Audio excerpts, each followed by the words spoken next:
একটু বসেন না, একটু ভাবেন যে আমাকে চলে যেতে হবে, চলে যেতে হবে। এই কোলাহল, এই ব্যস্ততা, এগুলো থাকবে, থাকবো না আমি।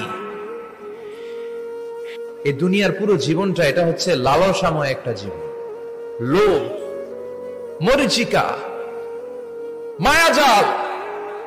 এই মায়াজালে আমরা আটকে আছি, ফলে মৃত্যুর কথা আমরা ভুলে গিয়েছি।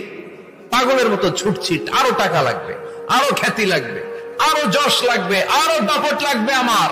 এত টাকা দিয়ে কি হবে? এত সম্পদ দিয়ে কি হবে? এত ব্যস্ততা দিয়ে কি হবে তোমার? স্টপ! থামুন, অনেক হয়েছে, আন্না থামুন।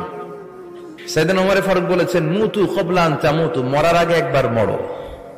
হাসিবু ক্বাবলা আন তুহাসাবু আলাইকুম, তোমার হিসাব নেওয়ার আগে তুমি একবার নিজের হিসাবটা করো না। কাগজ বের করে একটু লিখো না কি কি ভালো কাজ করছিলা, যেগুলো দিয়ে নাজাতের ওসিলা হতে পারে।